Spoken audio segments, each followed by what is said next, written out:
thérapeute, le cœur du métier, être là, être présent, ça passe bien sûr au départ par être présent à soi-même, être complètement aligné, ou en tout cas le plus possible, clarifier sa posture, accueillir l'autre, écouter l'autre, travailler avec l'autre, prendre soin de cet espace qui est là à partir de notre propre présence, de l'être qui nous traverse tous.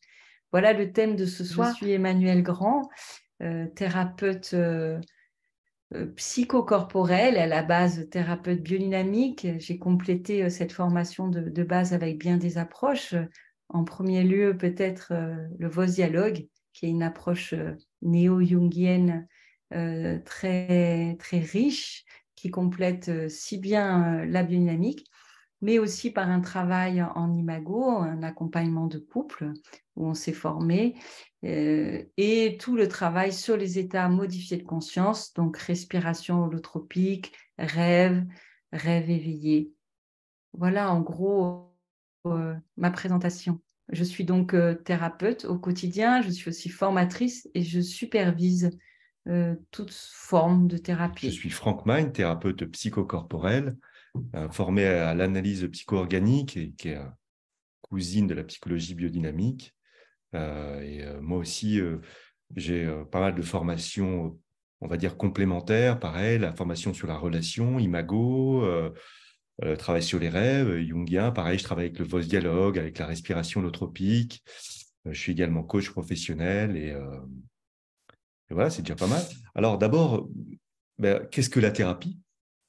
La thérapie, c'est un travail de connaissance de soi et de transformation dans un espace où on apprend à descendre en soi et à découvrir son monde intérieur.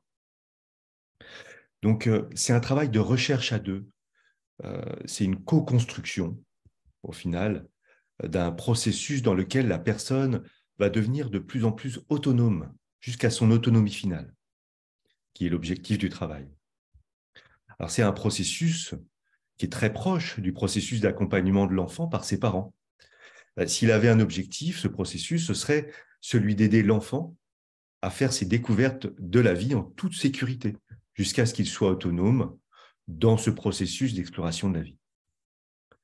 Voilà, c'est repasser avec la personne par les étapes nécessaires à la croissance et qui n'ont pu être franchies dans l'enfance. On peut dire que c'est aussi du coup un travail sur l'enfant intérieur. Voilà, on mène une enquête sur ce qu'a pu vivre, ressentir cet enfant. Voilà, qui permet aussi de construire une représentation des stratégies d'adaptation et de survie mises en place dans le passé et comprendre comment, en fait, aujourd'hui, on peut aider la personne à lâcher ses stratégies et revenir dans l'adulte. Alors, qu'est-ce qu'un thérapeute? Un thérapeute, c'est un professionnel de la relation d'aide. Et ce qui le distingue d'un médecin, par exemple, c'est que le thérapeute n'apporte pas de solution, pas de remède. Il ne prescrit ni ne conseille, il accompagne sur un chemin d'évolution. Le métier de l'accompagnement est principalement basé sur une compétence qui s'appelle la compétence de processus. Voilà, en tant que thérapeute, je ne suis pas une personne qui sait quoi faire en toutes circonstances. Non seulement j'ai une vision partielle et partiale de ce que vit la personne que j'accompagne, mais je ne sais pas forcément a priori ce qui va lui permettre d'avancer. Et par contre, ce que je sais faire en tant que thérapeute, c'est je sais comment avancer avec lui pour l'aider à découvrir cela. Donc, mon rôle, c'est d'accompagner une personne lors de ce processus d'apprentissage, de découverte, de croissance. Donc, le thérapeute possède, bien entendu, également des compétences de contenu, et notamment dans les domaines suivants, on va dire le fonctionnement de la psyché, quand même, toute la psychologie, le fonctionnement du corps, le soma, bien sûr, le fonctionnement entre les deux, toute la question de la relation, on reparlera de ces sujets-là un peu plus tard. Les différentes pathologies rencontrées chez les personnes, des notions de psychopathologie. Et puis, cette compétence de contenu, c'est aussi des outils spécifiques qui me permettent de travailler tel ou tel sujet que je vais rencontrer avec la personne que j'accompagne.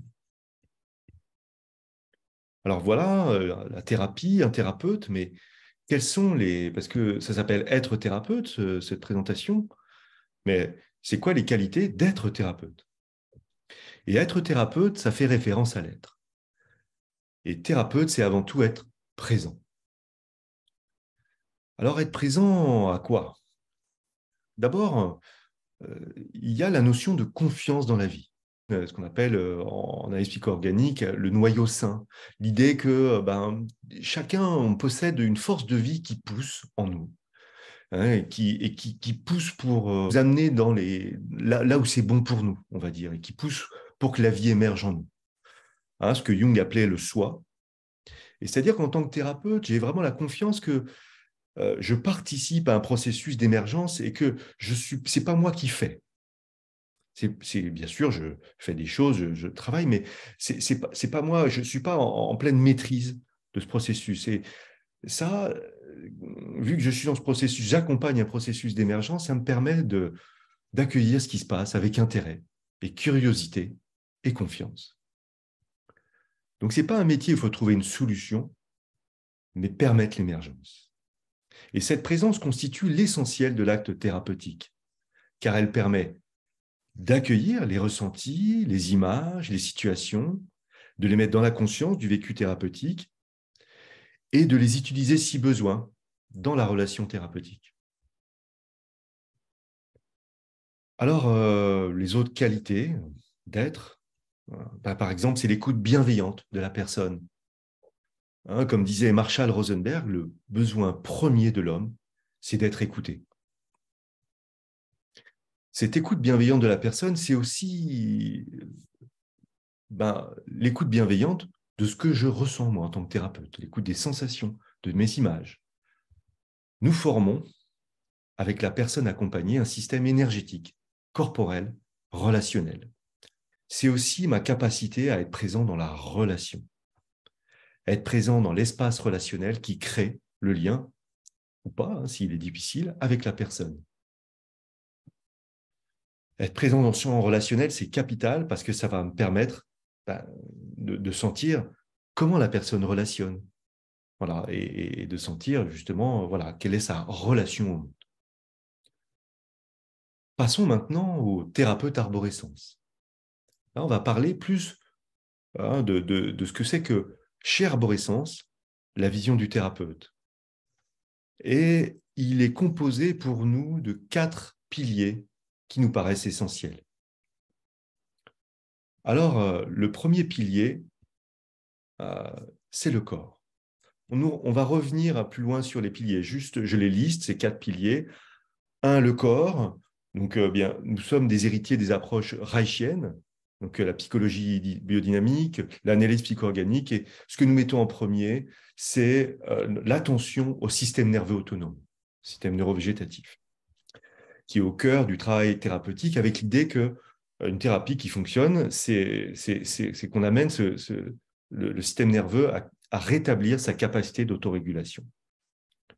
Deuxième pilier, la relation. Nous pensons que la relation joue un rôle central dans la constitution des névroses et que le travail relationnel, alors là, par tous les outils de Gestalt, communication non violente, imago, voice dialogue, écoute rogerienne, contribue au processus de différenciation et d'individuation tel que l'a bien nommé Jung.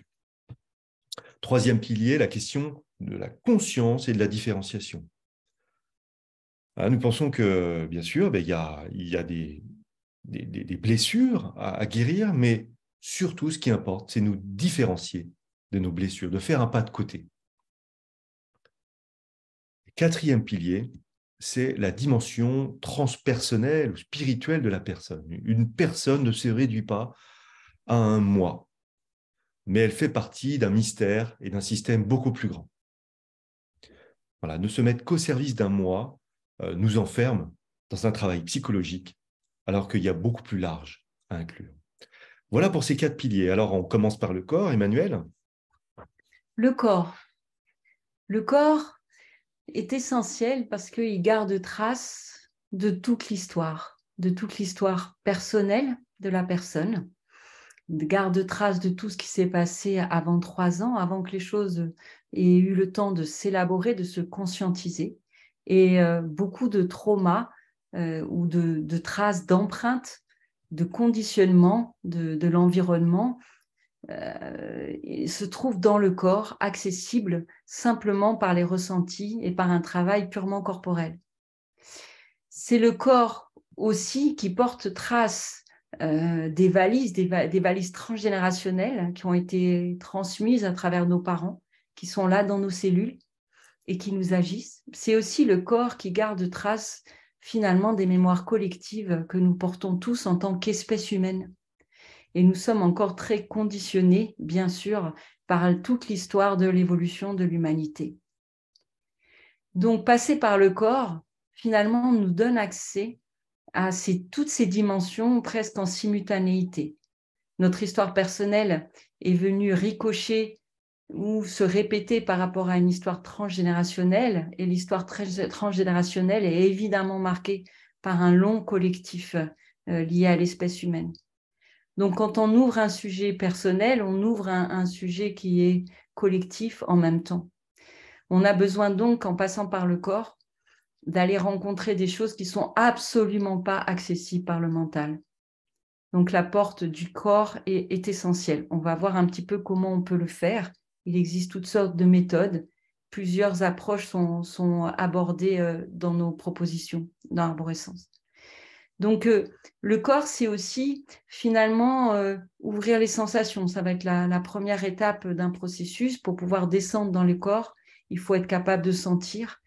Et il y a tout un travail dans nos propositions qui nous paraît essentiel. Comment rencontrer ce corps, comment lui apprendre à prendre la parole, comment savoir l'écouter, comment proposer finalement des mises à jour dans un programme qui nous dépasse totalement. C'est le sujet. Il y a aussi, bien sûr, cette idée pour nous, et qui ne vient pas de nous, qui est là depuis 60-70 ans, en tout cas de manière très conscientisée dans les différentes approches humanistes et psychocorporelles, que finalement, qu'on prenne la porte du corps ou qu'on prenne la porte de la psyché, c'est comme si on arrivait dans la même pièce. Et dans la manière de travailler, on a besoin de faire des allers-retours entre une conscientisation, une histoire, quelque chose qui peut être nommé, ou simplement ressenti et poser des mots sur un ressenti, même si on ne le relie pas à une histoire. Donc, on passe dans Arborescence par ces deux portes-là. Donc, c'est ça ce qu'on appelle un travail psychocorporel. Quand on dit passer par le corps, c'est aussi connecter le corps avec une capacité de conscience, de conscientisation. Et puis, entre les deux, entre le corps et la capacité de conscientiser, ou tout ce qui se trouve dans la mémoire psychique et toute la dimension psychologique, nous avons le cœur. Le cœur, ce sont nos émotions, le monde émotionnel, qui est extrêmement, effectivement, connecté. Donc, on travaille finalement, dire qu'on est psychocorporel, c'est dire qu'on va croiser ces trois portes sans arrêt dans la manière dont on va travailler. Donc, on le fait de plusieurs manières. On le fait en apprenant à sentir, je l'ai nommé, sentir donc les sensations, mais aussi les émotions, savoir les repérer, affiner son ressenti, savoir les nommer, savoir les différencier les uns des autres. Et puis, ensuite, il va y avoir toute une étape, finalement, de savoir suivre. Au départ, c'est ouvrir le ressenti, et ensuite, ça va être de suivre ce que le corps a à nous dire, suivre ce que la psyché a à nous dire, suivre les émotions. Et on croise de l'un, on passe à l'autre, on repasse au premier, on passe par le troisième. Et dans Arborescence, quand on parle de corps ou de psychocorporel, on parle de cette capacité de navigation entre les différentes portes, les différents niveaux. Et c'est ça qui nous permet finalement de croiser des choses accessibles, conscientes, inconscientes, et de commencer à faire ce tissage entre conscient et inconscient qui remettent finalement en pulsation un système. On considère qu'une personne, finalement, c'est un système, et le but, c'est de le remettre, de reproposer une pulsation qui va le ramener vers une capacité à être pleinement vivant. Voilà pour ce premier point Merci Emmanuel. Donc, je vais parler ici du deuxième pilier, la relation. Alors, pourquoi la relation fait partie vraiment du thérapeute arborescence? Parce que nous sommes des êtres de relation. Euh, Helen Hunt et Harvey Hendricks disent que nous sommes nés dans la relation, hein, nous avons été blessés dans la relation et nous pouvons guérir dans la relation. C'est ce que dit Imago. Et de fait, une partie de notre système nerveux autonome, le système nerveux vagal ventral, est dédié à la relation. Hein, il s'appelle le système de l'engagement social. Et en fait, il sert à la connexion, la sécurité, l'empathie, pour parler, réguler. Et en fait, cette partie du système nerveux, c'est la partie dans laquelle je me sens en sécurité, je suis en sécurité. Hein, pour information, hein, et ça c'est une partie de la théorie polyvagale de Stephen Porges, qui dit que les deux autres parties du système nerveux, le système sympathique et le système ancien, dit vagal dorsal, sont les systèmes où je suis en danger ou en danger de mort, voire en danger de mort, hein, avec tout le système de combattre ou fuir et le système de la sidération, la dissociation. Donc on voit bien que la capacité relationnelle, non seulement elle nous permet d'échanger et de communiquer, mais en plus, c'est l'endroit où je me sens bien et en sécurité. Et si nous observons bien les nourrissons, quand ils arrivent au monde, la première chose qu'ils font, quand ils sont conscients et quand ils ouvrent les yeux, c'est quelque part de chercher la relation et d'être dans la relation à l'autre et à ce qui se passe autour d'eux. Et s'ils peuvent le faire en sécurité, alors, et ça, au début et pendant leur évolution, pendant toute leur psychogénèse, formation du psychisme, hein, au cours de leur évolution de l'enfance, on peut dire, ils vont pouvoir se développer et pouvoir être... Alors, ça ne veut pas dire qu'il n'y aura pas des chocs et des moments de danger où ils pourront être dans le système nerveux, dans l'alerte, voire le danger de mort, mais en fait, ils auront la capacité à revenir, et cette capacité dans la relation, dans l'engagement social, dans la sécurité. Donc, c'est pour ça que l'être étant tellement relationnel, la relation est au cœur du travail thérapeutique. Et cette relation, on peut aussi noter qu'elle est essentielle dans le travail de manière générale. La relation, c'est rencontrer l'autre, l'idée qu'il y a un autre. Et, et, et en fait, sans cette... L'autre, c'est la différence. Et en fait, quand je rencontre la différence, c'est toujours dérangeant. Ça me dérange dans ce que je suis, dans mes concepts, dans mes représentations, dans mon espace. Mais si je venais pas faire cette rencontre, on va dire que ça créerait pas de tension en moi, pas de déplacement. Et on peut imaginer que ça créerait une forme d'équilibre un peu psychotique, quoi, un peu voilà, ok, c'est super, tout est super, mais ça bouge pas beaucoup. Donc cette tension relationnelle avec l'autre, elle me met en tension, mais en même temps, elle me met en mouvement. La relation crée le mouvement. Et l'enjeu, c'est de cette rencontre, c'est de pouvoir faire coexister le monde de l'autre et le mien. Et ça, c'est tout l'enjeu de l'apprentissage de l'enfance. C'est cet enjeu, il me permet en tant qu'enfant de justement apprendre à faire coexister moi avec autres. Ben, si tant est que, bien sûr, j'ai vécu suffisamment de rencontres heureuses, que je l'ai vécu dans un environnement suffisamment sécurisant, avec des limites notamment, et que aussi j'ai pu être autorisé à exister dans mon moi avec l'autre. Et donc, ben, ça, la plupart du temps, ça n'existe pas complètement, pas comme il faut. Et donc, nous mettons en place, l'enfant met en place des stratégies d'adaptation, de survie, hein, pour s'adapter à un contexte qui ne permet pas toujours cette rencontre heureuse ou en sécurité. Et cette stratégie d'adaptation de survie va créer ce qu'on appelle ces fameuses blessures d'enfance, qui sont liées à un processus de survie. Et donc l'enjeu de la thérapie, c'est de pouvoir alors pas revivre les blessures dans l'espace de la thérapie, mais en tout cas de pouvoir les exprimer, de pouvoir peut-être les conscientiser, euh, et tout ça en sécurité dans la relation thérapeutique, justement. Bien souvent, toutes ces blessures d'enfance, qui sont donc des blessures relationnelles, on va tendance à les faire porter nos problèmes sur les autres, en disant, ben, voilà, si je suis en colère, c'est de ta faute. Donc le travail de thérapie, c'est aussi ce travail relationnel qui me permet de reprendre la responsabilité de mon monde, reprendre vraiment ce 100% de responsabilité de mon espace, et de me différencier de l'autre. Et là, on arrive sur un sujet, la différenciation, qui est aussi le pilier suivant. Mais pour finir sur cet espace relationnel, euh, c'est comment apprendre à coexister et me sentir co-responsable de ce que je construis avec l'autre, co-construire. Et passer de cette idée que, au début, je suis très dépendant de mes parents, puis je me développe et je deviens très, voilà, je passe par des périodes où je veux être indépendant, voire contre-dépendant, hein, vraiment m'en aller. Et c'est comment construire cette codépendance avec l'autre, cet espace où nous sommes co-responsables de l'espace que nous partageons. Voilà. Donc, c'est les deux enjeux du travail relationnel en thérapie. Et donc, cet enjeu, c'est avec le thérapeute, apprendre, oui, faire l'apprentissage bienveillant, en sécurité, de j'exprime qui je suis et face à un autre qui ne me juge pas, en sécurité.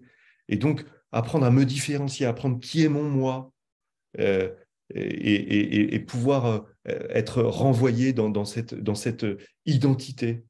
Voilà. Donc, c'est tout ça, ce processus de différenciation qui est le troisième pilier. Emmanuel, je te passe le relais là-dessus. Oui.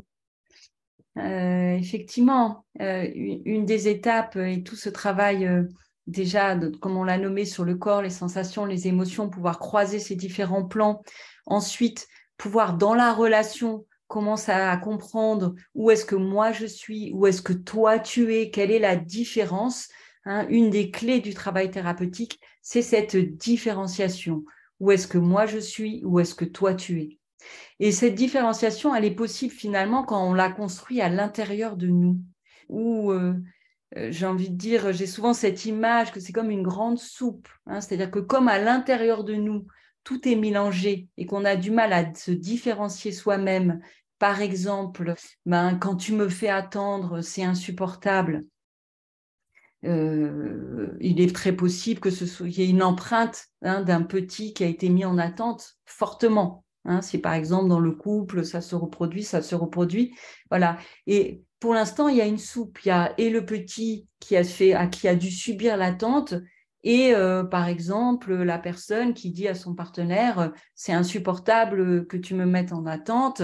Voilà. Là, il y a une soupe. C'est-à-dire que la différenciation à l'intérieur de nous a besoin de se faire, hein, en même temps qu'on peut la poser à l'extérieur de nous. Finalement, la manière dont nous nous relationnons au monde est à l'image de la manière dont nous le faisons avec nous-mêmes, de ce qui se passe à l'intérieur de nous. Donc la phase de différenciation dans l'accompagnement thérapeutique est absolument essentielle. Elle est essentielle pour comprendre ce qui se passe, pour commencer à démélanger le passé du présent et même des projections futures, la réalité des idéalisations. Elle est essentielle pour commencer à comprendre qu'on peut être et avec énormément de richesse et des capacités extraordinaires, mais aussi avec des zones d'ombre terribles et qu'on est tout ça en même temps. Donc la différenciation, elle nous permet aussi, du coup, de pouvoir aller rencontrer les traumas majeurs.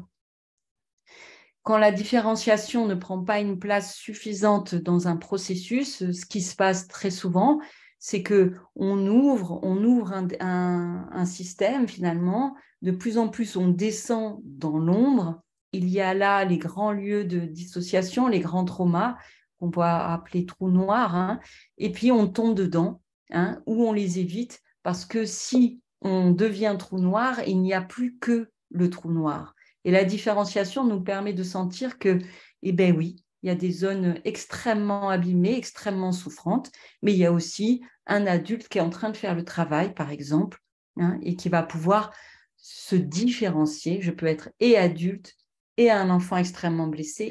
Et c'est plus je suis différenciée, plus je vais finalement pouvoir aller rencontrer les traumas majeurs. Donc, c'est un pilier essentiel dans le travail. Dans Arborescence, on le travaille beaucoup avec le Vosialogue, qui place la différenciation et donc cet endroit de conscientisation au cœur du travail. Mais bien sûr, on peut le travailler dans des psychodrames, on peut le travailler avec le corps. C'est présent dans tout ce qu'on va faire finalement, puisqu'on a cet œil et qu'on donne à la différenciation une place centrale dans l'accompagnement thérapeutique. Le pilier suivant, Franck, vous parliez donc de la dimension transpersonnelle de l'accompagnement. Il existe aussi des thérapeutes transpersonnels. On pourrait dire que d'une certaine manière, Arborescence propose cette dimension dans le travail. Pourquoi ? Parce que si on regarde un être humain, on a parlé de toutes ces dimensions, un corps, un cœur, un mental. On a dit il y a un moi qui va être reconstruit. C'est la première phase d'une thérapie. Remettre en pulsation un système pour avoir accès simplement à des relations pleines, entières, où les réactionnelles sont beaucoup moins actives, pour pouvoir simplement réaliser un destin, faire ce qu'on a à faire, profiter de la vie aussi, jouir de la vie, avoir un corps qui est vivant, des relations vivantes, des projets qui prennent forme, etc. Ça, c'est la première étape du travail. C'est ce qui concerne la reconstruction ou la mise en pulsation du moi. Voilà. Et puis, on se rend compte, bien sûr, qu'on n'est pas que ça. On n'est pas, on s'est pas créé tout seul. Il y a quelque chose peut-être de plus grand qui nous traverse tous, que Jung appelle le soi, mais qu'on peut appeler l'origine, la source, le tout-un, qui nous habite, qui nous inspire. Et si on regarde finalement le monde, la société humaine, peut-être qu'on est une cellule parmi je crois, à peu près 8 milliards de cellules humaines, si on reste juste sur l'aspect humain, parce qu'il y a aussi je ne sais combien de milliards d'arbres, d'abeilles, d'insectes, de brins d'herbe. Voilà. Et peut-être que la grande maladie des êtres humains, c'est de s'être coupé de cet environnement physique, de se prendre conscience d'avoir oublié qu'il est juste une cellule d'un organisme vivant beaucoup plus grand que lui, mais peut-être d'une présence vivante qui traverse cette magnifique manifestation de la vie. Et ça nous paraît essentiel dans Arborescence, et peut-être que c'est une question collective centrale, que l'être humain reprenne une place au cœur de la manifestation en tenant compte de l'environnement. Ça, c'est pour l'aspect physique, mais c'est aussi qu'est-ce qui est à la source de la vie, qu'est-ce qui est acteur, qu'est-ce qui nous a mis en vie, qu'est-ce qui fait que ce corps, finalement, effectivement, garde une température stable, quel est ce feu, ou ce prana, comme on peut dire en sanskrit, qui nous rend vivants. Qu'est-ce que la vie ? Et l'aspect transpersonnel, c'est de pouvoir se connecter et même, je dirais, de se laisser traverser par cette dimension qui est à la base de tout, finalement. Alors, comment on fait ça ? On le fait déjà en donnant une forme vivante et pulsante à notre moi, à notre corps, à qui nous sommes, mais on le fait aussi au bout d'un moment en le mettant en expansion. C'est ce qu'on appelle les états modifiés de conscience. On pourrait dire qu'on est une forme assez resserrée, plus il y a de structures, de trauma, il y a quelque chose vraiment qui est tenu, le corps est tenu, la psyché est tenue, les peurs tiennent le système. En reconstruisant le moi, finalement, il y a une pulsation qui commence à se faire. on peut commencer à être vivant et les états modifiés de conscience vont nous permettre de nous élargir encore plus. Et à partir du moment où il y a cet élargissement, quelque chose du soi ou tout simplement de la vie commence à pouvoir nous traverser, commence à pouvoir nous enseigner. Et ça, c'est un point fondamental dans l'arborescence. Nous ne sommes pas au service du moi comme une finalité, nous sommes au service de la vie qui nous traverse tous. Et c'est une dimension absolument centrale. Et c'est essentiel dans l'accompagnement d'un thérapeute. Parce que quand on est thérapeute, ce qu'on va proposer de manière invisible et souterraine, hein, c'est un regard sur la personne qui est en face de nous. Si on est dans une notion psychologique, historique, l'histoire familiale, ben, on va rester là, on va faire du travail, mais finalement, on va aussi maintenir peut-être la personne à cet endroit-là. Si on a une vision plus large de comment la vie nous traverse tous, et la vie prend soin de la vie, a une capacité de guérison magnifique quand on lui donne la parole et quand on apprend à l'écouter, si on se positionne à cet endroit-là, quelque chose dans le champ de la thérapie va aussi se positionner ou rejoindre cette vibration, et du coup, quelque chose de la vie participe fortement au travail de transformation. Hein. C'est-à-dire qu'on est là en tant que thérapeute, en face d'un autre être vivant, mais peut-être que l'acteur principal de la thérapie, c'est la force de la vie, la puissance de la vie ou de la présence, hein, qui va venir aider à faire les mises à jour nécessaires à l'intérieur de la personne qui est là en face de nous. Voilà pour cet aspect transpersonnel de ce que nous proposons dans l'arborescence. Donc, ce thérapeute arborescence, nous le transmettons, en fait, au sein d'arborescence, dans un cycle qui s'appelle Être thérapeute, dont je vais parler, et dans un parcours dont va parler Emmanuel. Alors, le cycle Être thérapeute, c'est une formation de 2 ans. Alors, l'idée de ce cycle, en fait, de ce cycle de formation de 2 ans, c'est de faire un tissage. Un tissage entre 3 aspects. Le premier aspect, c'est l'apprentissage de la posture du thérapeute, via des apports, des expérimentations, et l'expérimentation du processus dans la formation, mais aussi l'apprentissage de la posture dans le processus. Il y a la mise en place d'une chaîne thérapeutique et des temps de supervision pour que les personnes pratiquent. Donc ça, c'est le premier tissage sur la posture. Deuxième tissage, c'est sur le tissage, bien sûr, de contenu qui donne quand même des clés fondamentales à tout le travail qu'on fait avec la structure. Donc, des clés sur la psychogénèse, sur le corps, sur le système nerveux, sur la posture parentale, les parents, les émotions.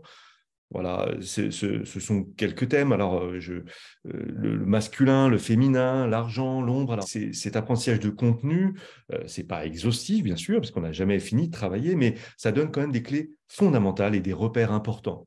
Le troisième tissage qui est fait pendant ces 2 ans, c'est une mise en processus. Donc, les personnes qui vont faire ce cycle vont via les propositions faites, faire des expérimentations et plonger dans leur propre processus. Alors, processus qui est déjà en cours, voilà, qui va leur permettre de traverser certaines ombres, certaines difficultés, certains passages, et permettre ainsi une évolution personnelle. Donc, ça va être sans cesse un tissage entre des apports, cette posture, le processus personnel, et tout ça via aussi toutes les pratiques, tout un apprentissage relationnel dans la relation, l'apprentissage de l'autre, justement, et puis permettre aussi de faire un pas de côté et de regarder son propre processus. Voilà, c'est ça, ce sera l'aboutissement de ce cycle. Parce que ce que j'ai peut-être pas dit dans être thérapeute, c'est l'outil en fait du thérapeute, c'est lui-même. Et donc ces 2 ans, ce tissage permet en fait de construire cet être thérapeute qui est voilà, moi-même dans mon corps, dans mes représentations, dans mes compétences, dans mes connaissances. Ce que je voudrais rajouter par rapport à ce cycle, le cycle être thérapeute, c'est qu'effectivement, c'est un cycle qui est extrêmement insistant sur la posture. Comment on construit une posture, qu'est-ce que c'est un cadre de travail, tout en travaillant des grandes thématiques, c'est-à-dire les grandes thématiques que de toute façon nous allons croiser avec les patients. Il y a une étape, un processus thérapeutique passe par différentes phases et on a besoin de les connaître, on a besoin de pouvoir les repérer et de voir de quoi a besoin la personne. Donc, il y a un apport en psychopathologie qui est assez important, mais il y a aussi des outils. C'est-à-dire qu'on va sans cesse pratiquer, on va pratiquer avec des outils corporels, on va pratiquer avec du vozialogue, on va pratiquer avec du rêve éveillé, on va pratiquer avec des états modifiés de conscience, on va être dans des mises en situation. C'est-à-dire que en même temps, on est dans la posture, en même temps, on est dans les outils et en même temps, on est en train de regarder le besoin en psychopatho, quel est le besoin, où en est le processus d'une personne, comment on repère, parce que les choses ne se font pas finalement dans n'importe quel ordre. Donc, à la sortie de ce cycle, ce que vous avez construit, c'est cet œil en termes de lecture, et vous avez aussi appris à jongler avec différentes approches, différents outils, tout en construisant votre posture. Alors, à qui ça s'adresse? Ça s'adresse à peut-être des personnes qui sont déjà accompagnants, peut-être déjà thérapeutes, mais qui veulent compléter en fait leur formation. Euh, voilà, ça peut être des personnes qui sont coachs, psychologues, ou qui font déjà de l'accompagnement, mais même qui sont déjà peut-être qui font déjà de la thérapie, mais voilà, qui sentent qu'il y aurait besoin d'un complément. Et par ailleurs, ça s'adresse aussi à des personnes qui veulent, dont ce n'est pas le métier, l'accompagnement, et qui veulent devenir thérapeutes. Et auquel cas, ce cycle s'inscrit dans un parcours plus large qui s'appelle le parcours métier thérapeute. On a bien différencié effectivement ce cycle être thérapeute qui est ouvert à des personnes qui peuvent être déjà en posture, mais qui ont envie d'approfondir leur posture, et puis des personnes qui débutent et qui vont devoir, dans Arborescence, coupler donc être thérapeute, ce cycle, avec d'autres cycles qui seront, on en a un petit peu parlé, le cycle corps-conscient, c'est-à-dire vraiment tout travail avec le corps, le cycle vozialogue, un certain nombre de stages, c'est-à-dire qu'on vous propose finalement un parcours qui est aménageable, c'est-à-dire que selon d'où vous venez, ce que vous avez déjà fait, on va voir ce dont vous avez besoin. Et le Chaque cycle parcours relation aussi. et le cycle relation. Donc chaque parcours est absolument unique en fonction de qui vous êtes, de ce que vous avez déjà fait. Donc ça, c'est à la carte. C'est à la carte pour le construire, c'est à la carte aussi en fonction du rythme que vous voulez. C'est-à-dire que vous pouvez vous former rapidement en 2-3 ans et vous pouvez peut-être prendre votre temps, le faire sur 5 ans, 7 ans. Il n'y a aucun problème pour nous. Voilà un petit peu pour ce qu'on appelle le parcours métier. Franck, je te repasse la parole. Est-ce que tu veux rajouter quelque chose là-dessus? Oui, ce que je veux juste rajouter, c'est que dans le parcours, il y a un cycle particulier qui s'appelle le cycle psychopathologie, et donc inclus dans l'ensemble du parcours. Et c'est vraiment un cycle sur lequel on va en plus approfondir vraiment avec des outils, des grilles de lecture de travail dans psychopathologie.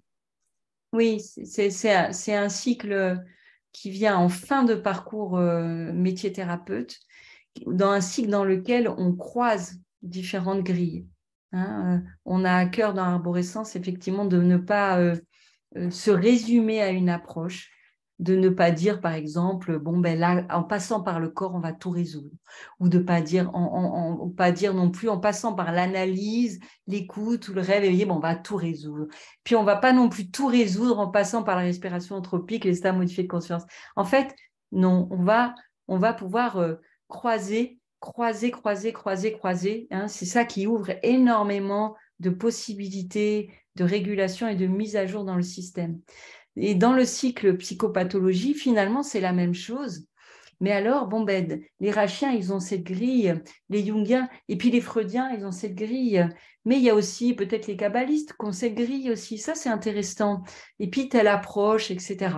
Donc, on va croiser différentes approches pour avoir un œil qui, au lieu de fixer dans une approche, mais aussi qui peut avoir tendance à enfermer la personne dans une image d'elle-même partielle ou réduite, en croisant les grilles, il y a quelque chose qui s'ouvre dans le regard du thérapeute. Donc ça, c'est le projet aussi d'arborescence, d'ouvrir ce regard, hein, et d'ouvrir les outils et les grilles de lecture pour éviter l'enfermement. Chaque personne qui va venir vers le thérapeute est un système totalement unique. La clé, les portes d'accès, par où il faut passer, pourquoi il faut passer par là et pas par là, apprendre à sentir ce qui va permettre d'ouvrir un système, de le mettre en travail, apprendre à sentir pourquoi on fait comme ça l'intégration, pourquoi pas comme ça, mais il y a aussi comme ça. Ah, mais finalement, c'est ça qui marche avec cette personne, cette écoute, hein, à partir de plusieurs grilles et plusieurs outils est très, très riche. En tout cas, si vous avez des questions complémentaires, n'hésitez pas à nous contacter par message, par téléphone. Toutes nos coordonnées sont sur le site d'Arborescence. Nous allons clôturer ce webinaire. Merci à tous pour votre présence et à très bientôt. À bientôt. Oui, Bonne soirée à tous. d'autres webinaires. À bientôt.